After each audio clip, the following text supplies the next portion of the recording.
Vote মিটতেই ফের গোষ্ঠী কোন্দল। বাসন্তীর পেটুয়াখালীতে ধুন্ধুমার তৃণমূলের গোষ্ঠীর সংঘর্ষের অভিযোগ সামনে আসছে। মারপিটে জখম হয়েছেন 7 জন। কথা বলবো, টেলিফোন লাইনে রয়েছে প্রতিনিধি অনুপ বিশ্বাস। অনুপ, ঘটনার সূত্রপাত কি নিয়ে?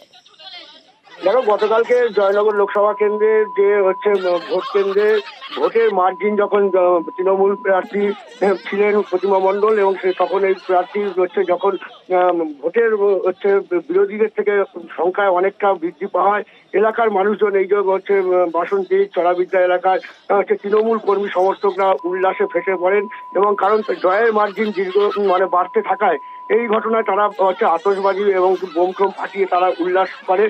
সেখানে কিন্তু অন্য আর এক তৃণমূল গোষ্ঠী যিনি বলছেন যুব তৃণমূল করেন, তারা বারণ করেন যে এখানে বাড়িতে অসুস্থ মানুষজন রয়েছে, এখানে বাজি না পুড়িয়ে বা আতশবাজি না ফাটিয়ে অন্য জায়গায় সরিয়ে গিয়ে ফাটাতে, এবং এই নিয়েই কিন্তু প্রথম সূত্রপাত, এবং সেখানেই একটা ঝামেলার সৃষ্টি হয়।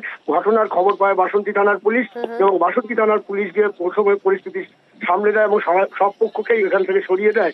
তবে বেলা বাড়ার সঙ্গে সঙ্গে এই ঘটনা কিন্তু উত্তপ্ত হয়ে ওঠে বাসন্তীর চড়াবিদ্যার পেটুয়াখালীতে, এবং তখনই সেখানে কিন্তু যথেষ্ট উত্তেজনা থাকা এবং সূত্র মারফত জানা যায় সেখানে কিন্তু বোমাবাজিও করা হয় এবং বেধড়ক মারধর করা হয় যুব তৃণমূল কর্মীদের, এমনই অভিযোগ যুব তৃণমূল কর্মীদের। তবে এই অভিযোগ সম্পূর্ণ অস্বীকার করেছে বাসন্তী ব্লক তৃণমূল নেতা রাজা গাজী। তিনি জানিয়েছেন এই ঘটনা কিন্তু পারিবারিক ঘটনা, এর সঙ্গে কোনো রাজনীতি নেই, এবং এই ঘটনায় পুলিশকে তদন্ত করতে বলা হয়েছে, এবং পুলিশ এই ঘটনায় গতকাল রাতে বিশাল পুলিশ বাহিনী ঘটনাস্থলে যায় এবং সেখানে গিয়ে পরিস্থিতি নিয়ন্ত্রণে আসে।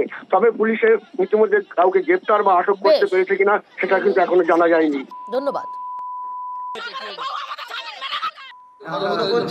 ঘরের দৈরের সামনে বোমটা মারছে, ওই জাফরশেখের কিছু ছেলেগুলো সেইটা নিয়ে এরা বলতে ওই নিয়ে একটা গন্ডগোল মুখ বচাশ একটা কিছু একটা ঘটনা ঘটেছে। এক জায়গায় গল্প করছিল, হঠাৎ কিছু লোক খাল পার হয়ে এসে আচমকা এদের উপরে চড়া হয়। টিএমসি আমরা যুব, ওরা মাথা সব হ্যাঁ, বাইরে থেকে কিছু লোকজন এসে এই ঘটনাগুলো ঘটছে।